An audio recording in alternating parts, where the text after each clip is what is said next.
Hello, good afternoon. Welcome, everybody. Nice to see so many joining the webinar for Manchester and North West Districts. Just a few things before we do get started. Please, will you mute your microphones, which I think we've muted them for you anyway, but you can only listen into this. This session will be recorded for a future broadcast, and you'll be able to find this webinar, sorry, on the IOSH Webinar site in a few days' time. And once again, I just remind everybody that this is being recorded. On your screen, somewhere on your screen, you'll see the Q&A and chat buttons. If you have any problems with the technical side of this webinar and you need to ask the guys in the background, Carrie or Ben, any technical questions, please use the chat. If you have any questions that you want to put to our guest speaker today, then please put them in the Q&A section. I'll be looking at those throughout the session, and as our guest speaker Ian finishes his presentation, we'll look at those questions a little bit later on. And if we don't get to all the questions, then we will find a way of looking at those afterwards and coming back to you. With that in mind, I'm just going to say thank you to Melissa, our Vice Chair, who's organised today's guest speaker. And it's with my greatest of pleasure that we do welcome Ian Finney, a business coach who's going to give us a presentation on thriving and surviving. Hello, Ian. Hello, Chris. Thank you. Yeah, thanks to you, and thanks for the introduction, and thanks to IOSH for the invite as well. Yeah, looking forward to it. Right, well, without any further ado, I'll hand you over and I'll disappear into the background, and I'll come back to you when you've finished. Thanks, Chris. Good afternoon, everybody. Yeah, as Chris said, my name's Ian Finney. I'm a business coach based in St Helens, up in the Northwest, and I work with sole traders, business owners, senior managers and directors to help them reach their targets and goals, both personal and business. A little bit about myself before we start off. Prior to going into coaching full time in 2015, I worked in the construction industry for over 30 years. I'm a joiner by trade and worked my way up through the ranks from foreman up to managing director of regional and national organisations, delivering residential low-rise and high-rise projects up to values of around £168 million. Before we start, please can you make sure that you've got to hand some paper, a pen, just so you can take loads and loads of notes from the session. So, as we're all aware now, the current situation is changing rapidly. We now know a lot more than what we did. It was a few weeks ago, and we can see what's happening now. It's becoming a little clearer. We're seeing things changing. Things are changing slowly, but they are changing. Other countries are now looking at being weeks away from this being over and not months. So the outcome for me for this session today is to help you as business owners, as senior managers within your business, to help you to start looking towards being at the forefront as we come out of this challenging time in a calm way and without panic. I'm not a marketeer, I'm a business coach, and I work with who I do work with to help them achieve their ultimate dreams. And the content in the slides is just some of the ways that I work with my clients. So, during uncertain times like this, when many businesses, including possibly yours, moving to a more virtual environment, it's critical to prepare and to understand the new marketing landscape and be prepared to deploy your assets quickly. But what do I mean by deploying assets? In my terms, it's getting your name out to your target market, to your target audience. So you're at the front of the queue, you're ahead of your competition. So how do we do that? I'm going to go through some steps now to help you pivot your business as we're starting to come out of this challenging time. So inbound marketing, it's a method for drawing customers to your services. Through the content marketing that you do through your social media, through search engine optimization, branding, getting people to contact you because you've hooked people with what you're offering. Shift your strategy by improving your customer service, the experience that you give to your customers, and enhance the benefits that you give to them. What can you give to your customers to wow them and your clients? And then what can you give to them to keep them? Just have a think about that for a second. What can you give to your customers to wow them? What can you give to them to keep them? And how do you maximize that perceived value? How do you get your prospects to understand how valuable your service is to them? How can you help them? What can you give to them that your competition can't give? Ask yourself this question, write this question down. What is my unique selling point? And we'll touch on that a bit later.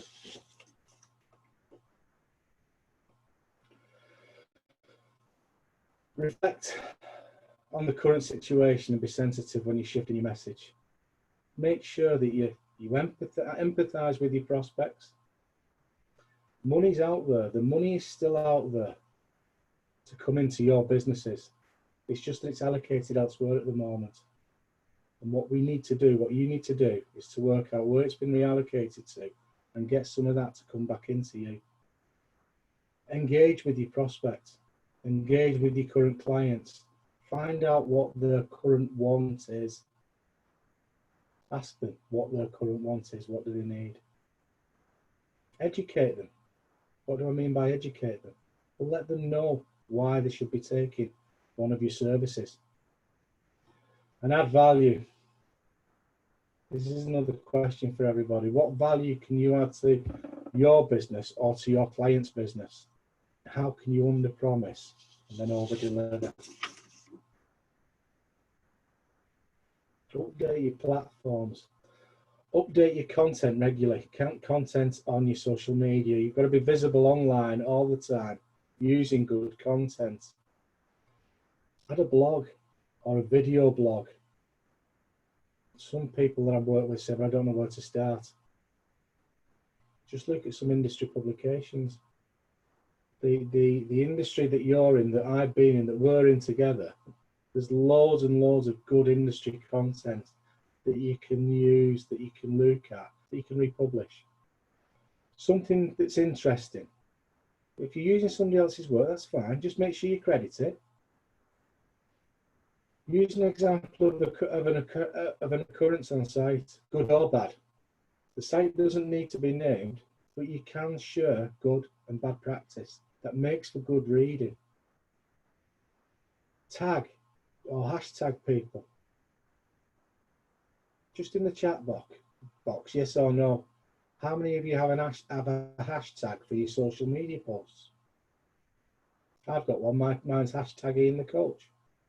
Something simple that will get people to look for you on your social media. Who's got a website?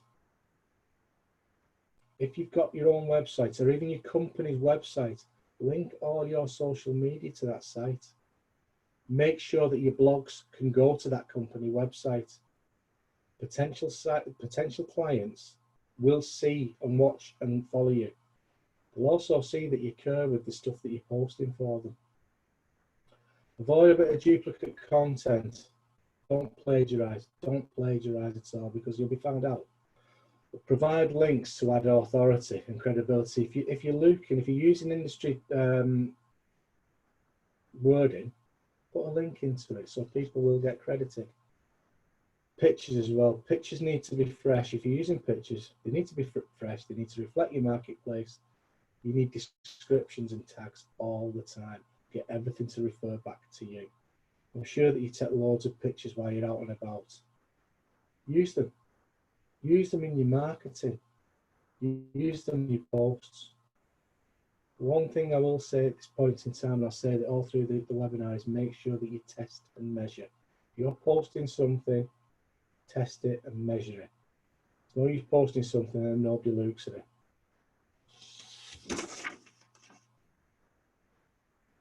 Step up your content. Well, what do I mean by that? Well, post blogs, post video logs daily. Do it daily. It sounds a lot, but do it daily. Get yourself in front of your audience. Take a 10 to 15-second video, post a picture, write a 10 to 30 word page pitch about a site visit. That's all it needs to be. Get your social media posts done. If you're busy during the day, there's a great tool that you can use called Hootsuite. I use it, a lot of my colleagues use it, all my clients use it. And it's a tool that you can use to make sure that your social media content and your website content is going out to your target market at certain points during the day. Send me a message later, and I'm more than happy to go through that with you and show you how it works. Do live videos and interviews. Do them with your clients, with fellow workers, with industry experts, site teams. Add white papers. Going back to the industry content, like I've mentioned earlier, use them as part of your blogs. Host a webinar like this. It doesn't have to be as long as this. It can be a 10 or 15-minute webinar, question and answer session. It's about getting your name and your brand out. Share checklists, tip sheets, job aids. Give away what people will perceive to be as good value to them. Believe me, whatever you give away, you'll get a lot more back as long as you're consistent with it. The bottom of this slide here, you can see a bit.ly link, Survive and Thrive. It's a link to a 10-day business Survive and Thrive program, which has been delivered by our action coach, Chief Executive Brad Sugars. It's no catch, it's free. Put that in, register for it. It's a great tool. It's a great educational tool for everybody.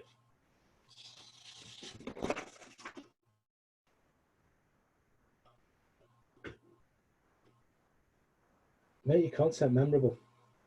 Whatever you're posting, whether it be a blog, a vlog, content, whatever it is, consider the old McDonald formula, which is on the screen now. What do I mean by the old McDonald formula? The EIO. Make sure it entertains. Start with your headline. You've got 2 seconds, that's all, to grab someone, or they'll switch off. They'll go on somebody else's website. They'll look at another page. 2 seconds, that's all. Inspire people. Get them excited by what you write or what you film so that they stay and read a little more. Once you've got that hook in, that 2 seconds is gone. You've then got 7 seconds to keep them there. These aren't guesses either. These are industry standard from my industry. Educate people. What education can you offer your audience within your content? Inform them. What value can you give to your audience through your content? All the above that I've just mentioned, done correctly, it'll open some dialogue for you with your prospects. It's a matter of trying to get everybody that's on the call today to start thriving, getting out of survival mode and starting to thrive. It'll get people interested. Ask questions about the content. Make sure as well that you add a call to action at the end. The last slide that I've just shown you had a call to action. Did you act on that slide? I'm just going to go back to the previous one. There's the call to action at the bottom, the bit.ly Survive and Thrive link. If you didn't pick it up, give me a shout later and I'll give you the link. So moving on to your blog, ask yourself the question, or if you're asking yourself the question, what do I write? You're the expert on this. Everybody that's on the call today is an expert in some way, shape or form with what you do. But with any blog, you've got to make sure that you've got a compelling headline that'll stick. You've got to have that compelling opening. Like I said to you earlier, you've got 2 seconds and then 7 seconds. The first 2 sentences are the most important. If you're going to do a decent sized blog, keep it between 800 and 1500 words long.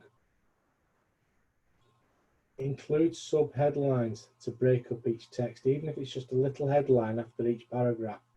The reason why I'm saying that is because it helps with Google Analytics as well. Google picks up on that. Have keywords and phrases within your blog.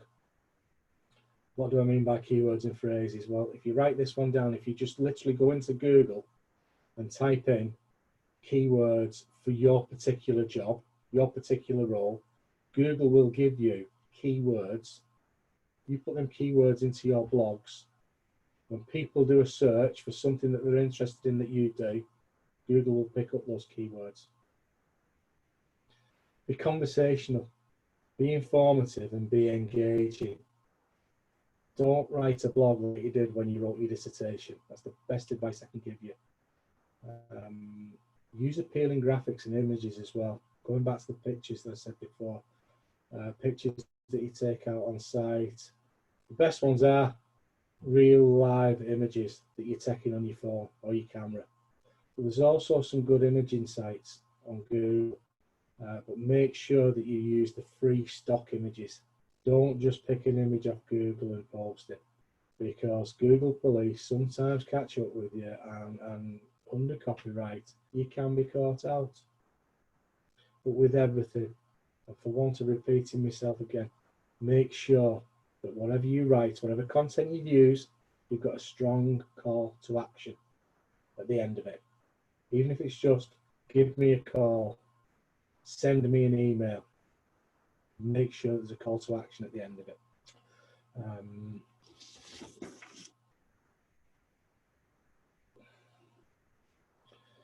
Add videos into the mix that you give. This is where people sometimes look horrified at me and look starstruck, but videos work. If I have a little bit of time left at the end, I will explain to you what's something that a client did 2 weeks ago that took him out of his comfort zone, but got him 4 new clients just by doing that with Facebook Live. But going back to yourselves, interviewing industry experts. You all know them. We all know them. Someone from operations teams. It's one of your contacts. HSE reps. People love talking about themselves and how good they are at what they do. It's the easiest thing in the world to interview somebody. Do daily check-ins or tip talks. It's a quick post on LinkedIn or Facebook. Something along the lines of, I've just been out on site, I've seen this. If Joe Blogs had done that, it'd have been a lot safer. It works a bit better. That's what I mean about check-in and tip talks. Another thing is choose great content over continual reposts. We've all seen it. Facebook, LinkedIn, whichever platform we use, people get lazy. They see a good post, they don't even comment on it. They just they share it. That won't get you anything. That won't get you any traction at all. Make good content of your own. Use authentic over stage as well. I mentioned Facebook Live earlier. I've done some Facebook Live previously. It's authentic, it's fresh, it's new, it's in that moment. Film out on site with it if they'll allow you to do it. Doing stuff like that is a lot better than looking like a tree in front of a flip chart, which a lot of people look like when they're in front of a flip chart. Be relevant, make sure your content's relevant as well. And vary the length of your clips. 10 seconds through to 3 minutes. Nothing much more than 3 minutes. Measure engagement. Check for engagement. Check for engagement spikes and post that time again. Look at your views. It's easy to see, it's easy to look at. And after a certain amount of views on some platforms, LinkedIn included, it'll let you know which companies have looked at you. And with that in mind, if you can see which companies have looked at you, you can then approach them companies and ask them what their thoughts were about the video. Build on what your customers respond to, not what you like. It's all about them. And again, whatever you do, test and measure everything.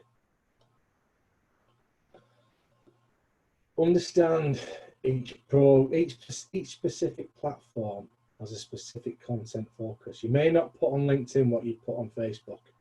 With that in mind, work out what your audience is, what your target audience is. Just don't go into it feet first.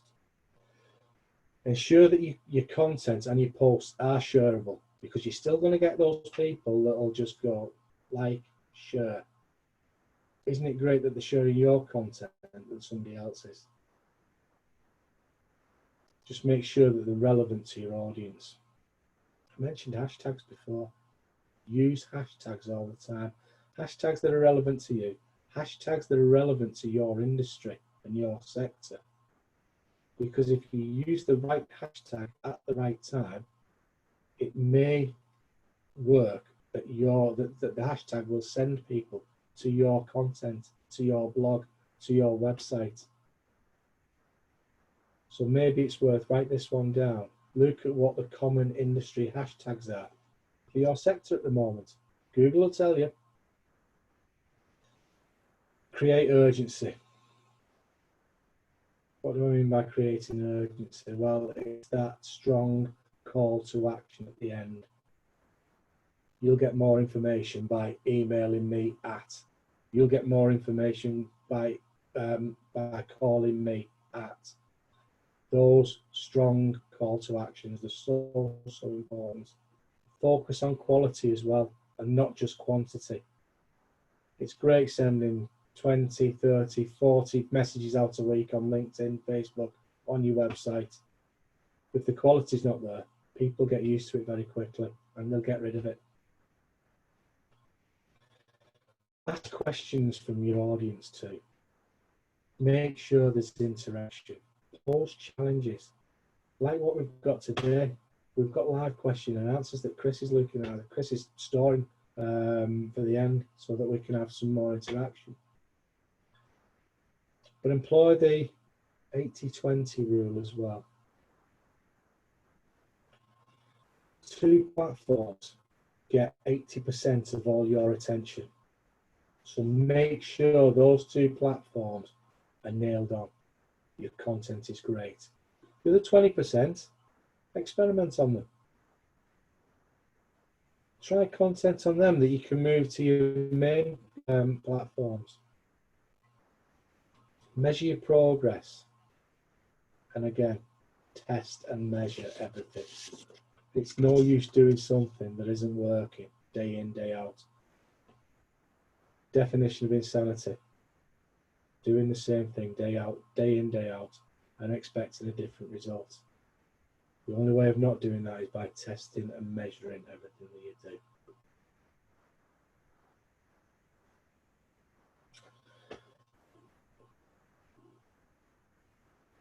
With the posts and the blogs and the vlogs that you do, boost them. This is a great way to get in front of prospects for you.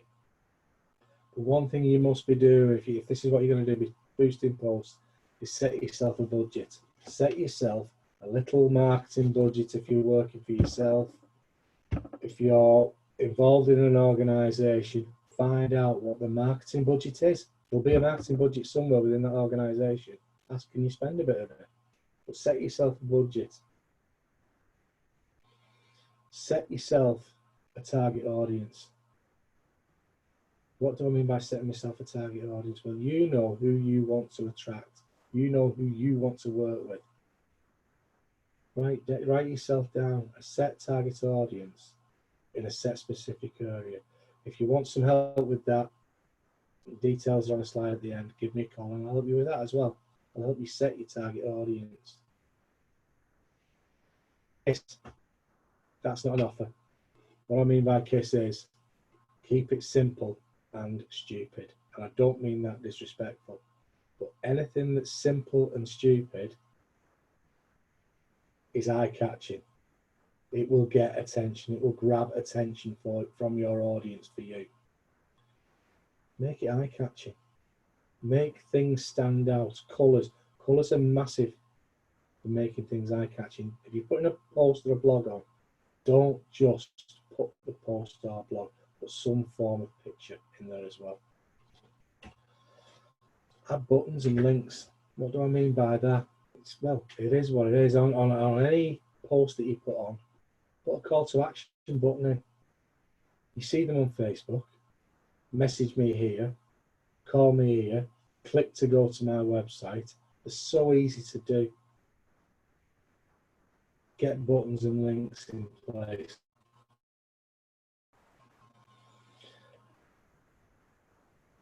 Simple copy, what do I mean by that? The simple copy is don't overcomplicate anything. Don't use big words. Don't use abbreviations either.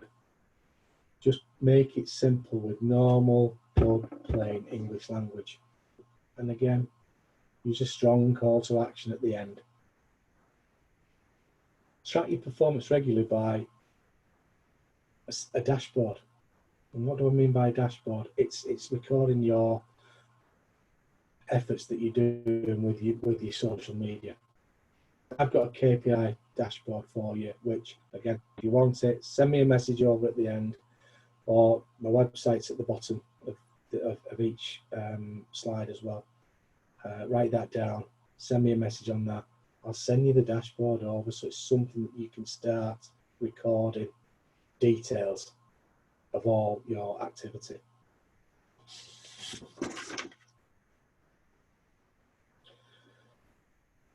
Step 9, database building. Let me ask a question. Who's already built a great database? Yes or no? Put a comment in the question box. For those of you that have built a good database, how did you do it?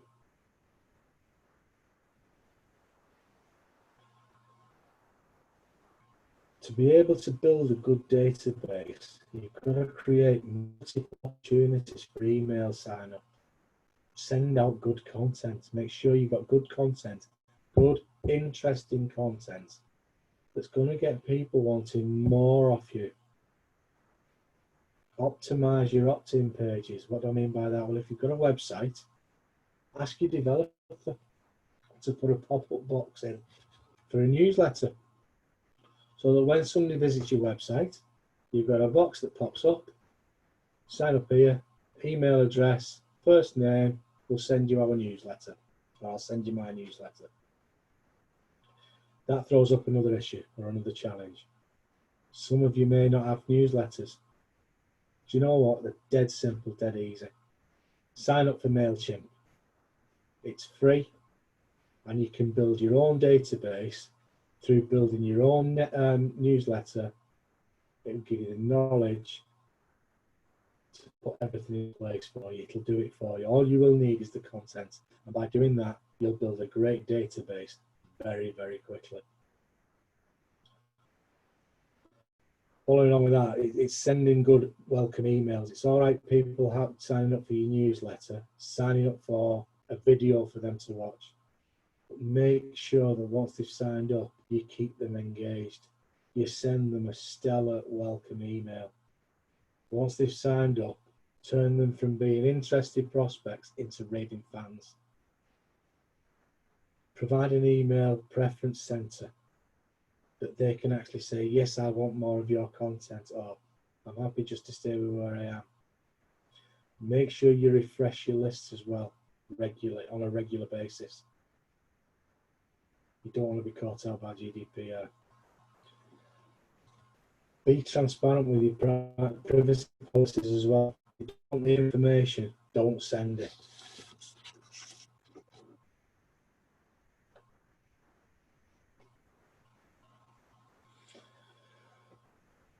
And finally, step 10, get to know your audience. What do they do? What do they like? How can you help them? Test and measure to see what resonates with them. But choose some meaningful metrics when you're testing and measuring. What do I mean by metrics? Well, if you're sending out, let's say for example, you're sending out an email to a database, the metrics could be how many people have opened the email. From those openings, how many people have clicked on a link that was in that email? From that click, how many people have commented on it? How many people have requested a call from you on the back of that email? How many meetings have you held from that call request? How many clients have you signed? And what client value came from that email? These are all items that you can test and measure. See what you're doing right, continue with that, get rid of what you're doing wrong, which isn't working. But make sure the content that you use is personalised as much as you can, both inside, internal and external. So they're going out with a, hiya Dave, hiya Julie. There's nothing worse than somebody getting an email and saying, hiya, bracket, first name, bracket, as I'm sure some of you've had in the past. Consider the frequency, the times that you're sending out messages, both email and on social media. Note them down. See what works the best for you. What time people are opening, the optimal time that people are opening your messages. Sometimes it's first thing in the morning, sometimes it's last thing at night. Lunch times, brew times. It's only you, by testing and measuring, can work out what that is. Reward loyal customers with special content, incentives and offers to become that select audience. All too often, business owners, companies, we're always seeking new clients, and we never look in the rearview mirror. We forget to look at the existing client, look after the existing clients that we've already got. I briefly touched on GDPR in the last slide. I've got colleagues that have breached it, and they've come after them, and they've got them, and it's not nice. So make sure that whatever you're using, database-wise, you're complying with GDPR. Segment your audiences. And what do I mean by that? Well, not every contact should get the same message. What's good for one contact isn't necessarily good for all contacts. Make it clear who you are and what you want. Don't have prospects scratching their heads, wondering why they just listen to you. And again, test and measure everything.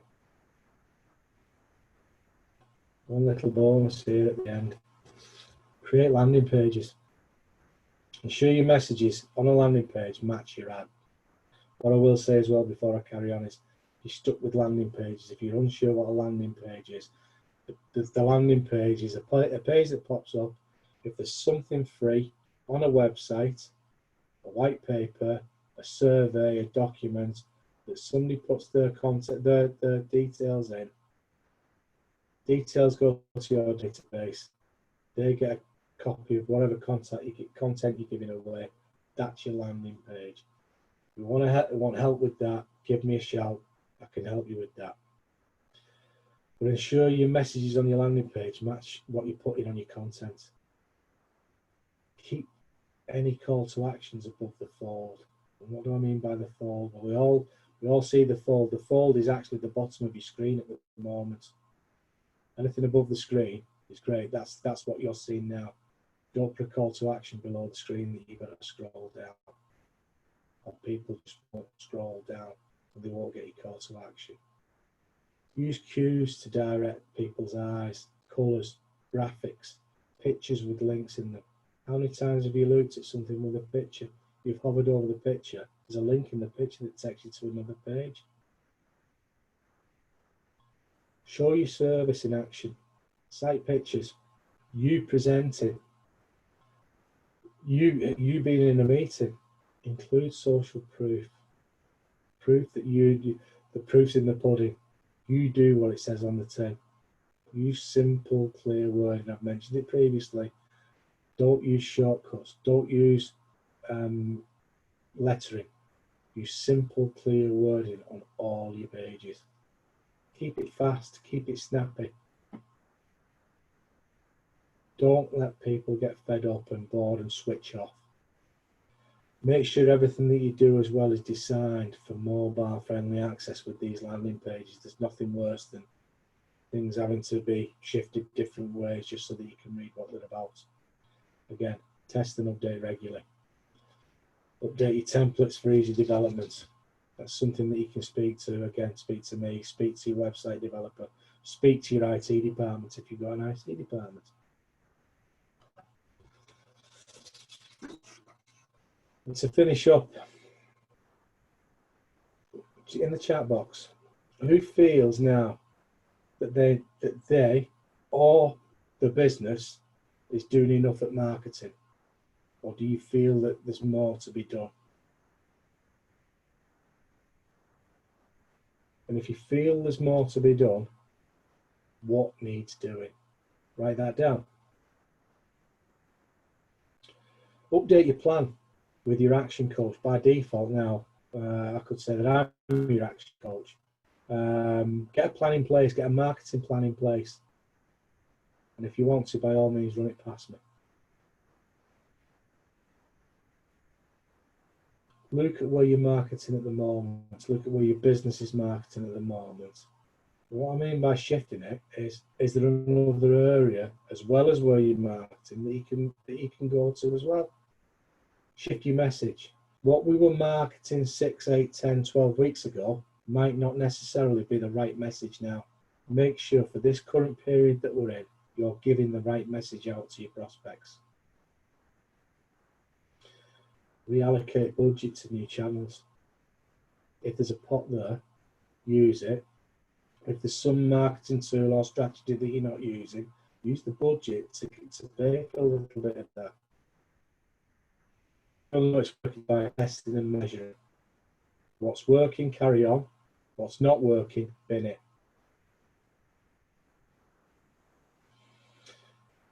So now it's over to you. What I'd like you to do is spend 2 minutes and write down your 3 immediate action points after this webinar, and then commit to sharing them with everybody else in the chat box, if you would please.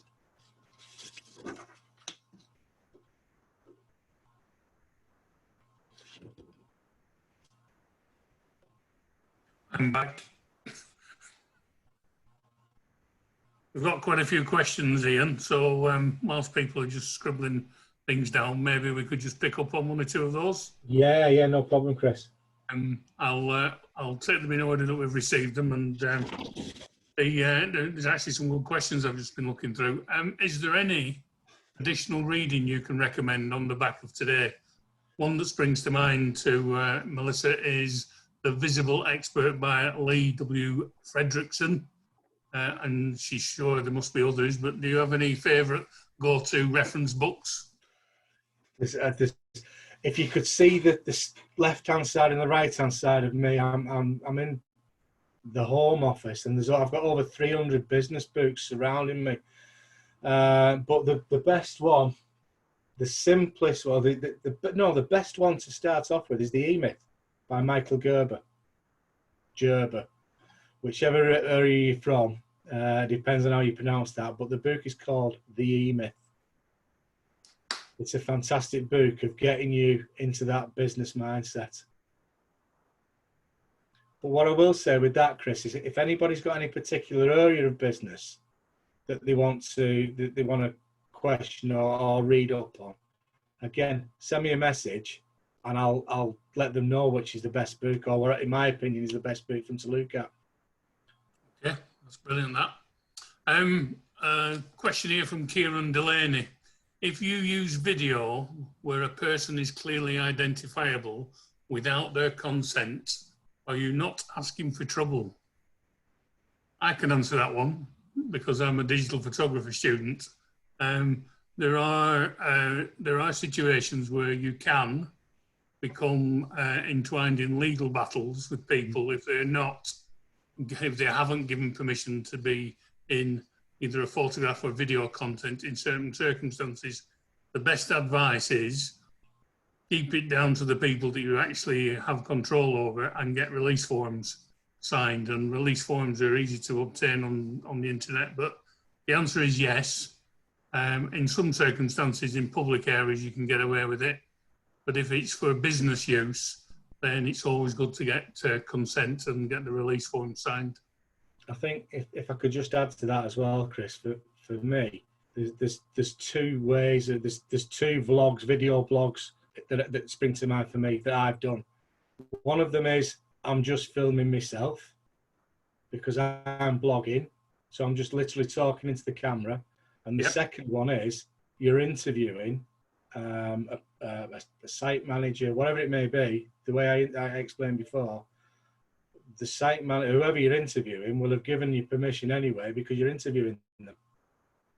Yes. That's how I'd look at it. But if there is a concern with that, the big one is just do the video blogs on yourself. Absolutely. And they work. Next question. Are there any websites and tools you would recommend for blogs or vlogs? Ooh.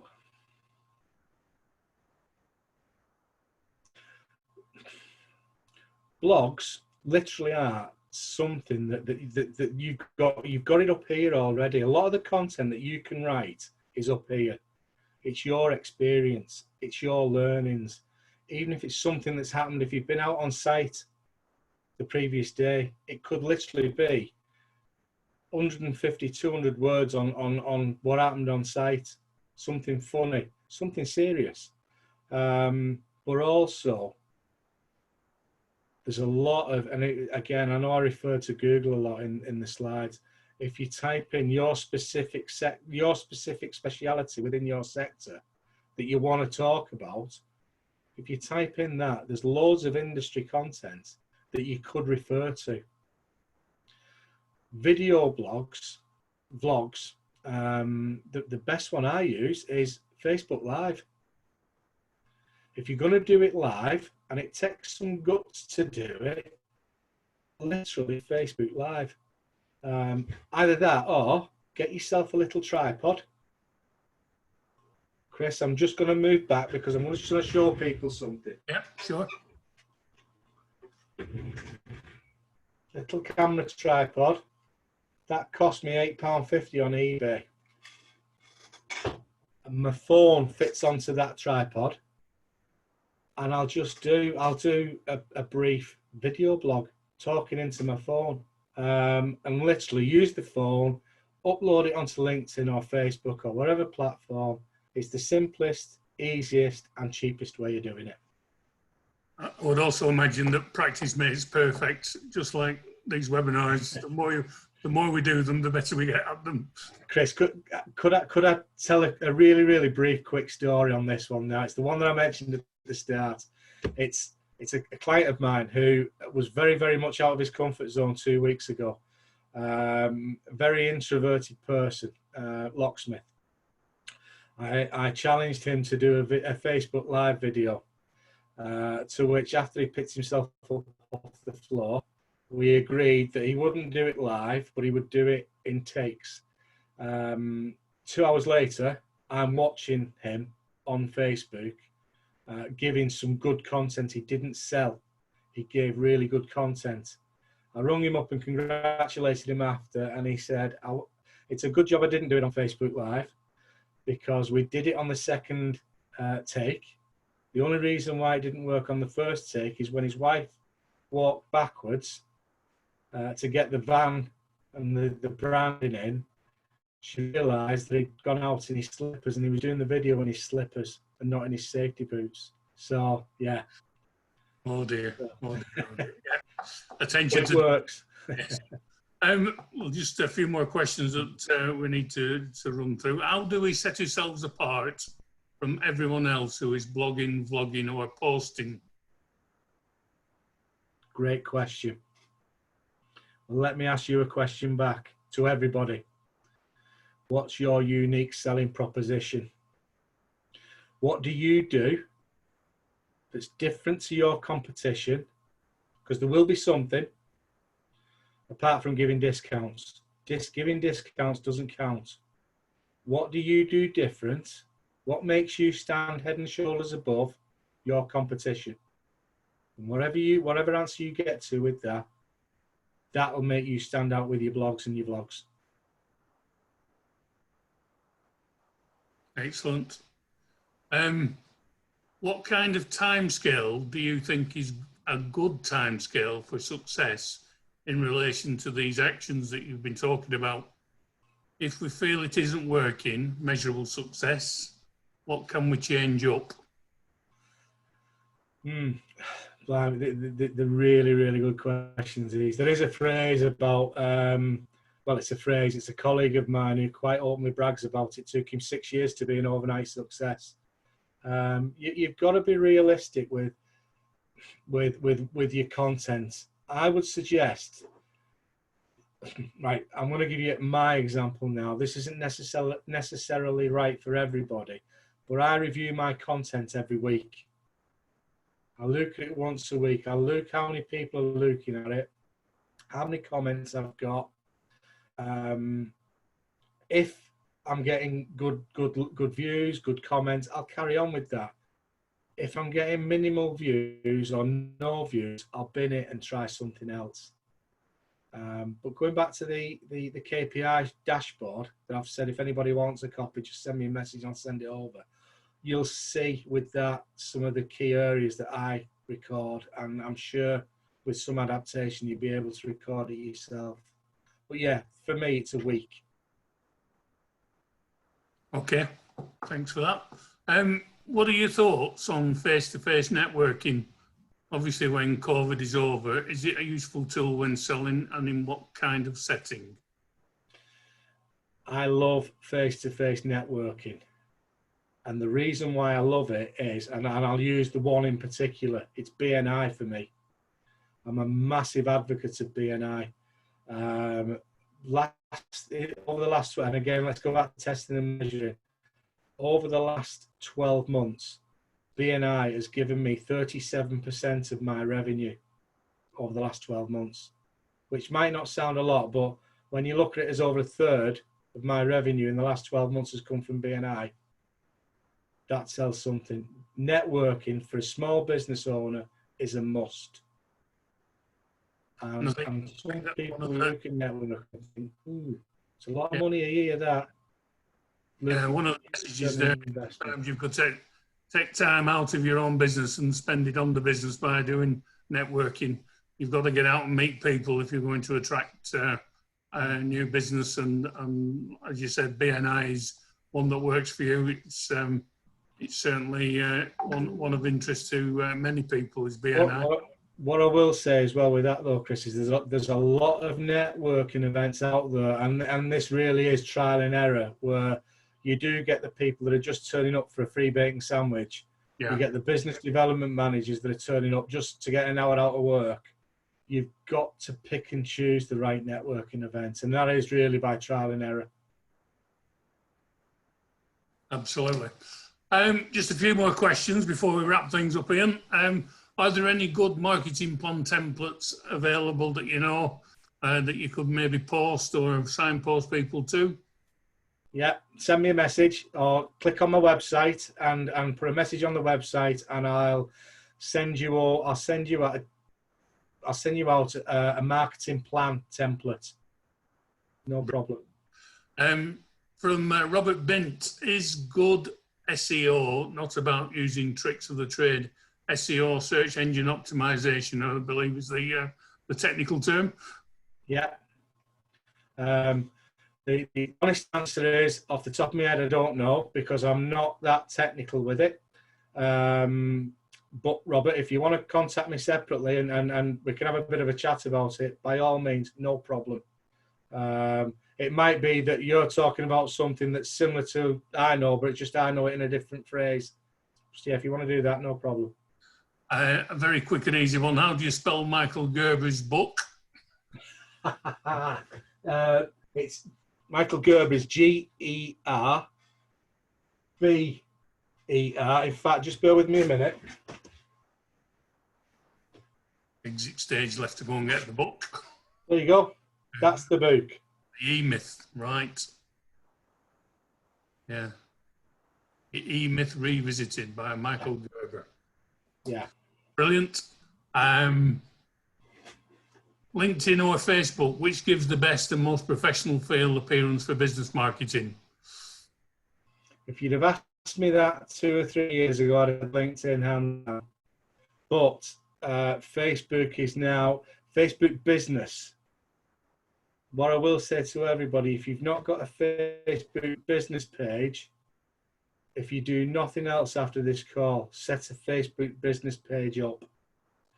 because there's a lot more stuff that you can do on Facebook with regards to organising seminars, getting free stuff out, than you can on LinkedIn at the moment. But LinkedIn will make you, if you put the right content out, LinkedIn will make you the industry expert. Brilliant. Okay, and final question from Kate Fletcher. How do I get the dashboard KPI? Email address is up on this screen now, so either email me, go on my website and just put a message, or there's a contact me page on my website, and just put on whatever I've said to you this afternoon. Just put on KPI dashboard, please, marketing plan, please, everything that you've offered, please. Just put it down on an email, and it might take me a couple of days to get back to you, but I'll make sure that I'll get out to you what I've said I would. Brilliant. Thank you very much, Ian. Very informative, and thank you for taking the time out of your very busy schedule to talk to us and the members. As I said, this has been recorded for future use. The questions we'll download and get them to you. Thank you for everybody who has put questions in. And on that note, I'm going to close it a little bit early because we've running up towards the time. And just remind people that we'll be sending out invites to the next webinar in a fortnight's time on a Tuesday. We have now got a programme of webinars in every fortnight now till December. And we've got some fantastic speakers coming up with some great content, and we really do appreciate people dialing in and listening to it. So thanks once again, Ian. Hope to be able to shake your hand in person at some point in the not too distant future. Yeah. But please, on behalf of the IOSH members, keep safe, and we'll catch up. Thank you. Brilliant. Thank you. Thank you, everybody.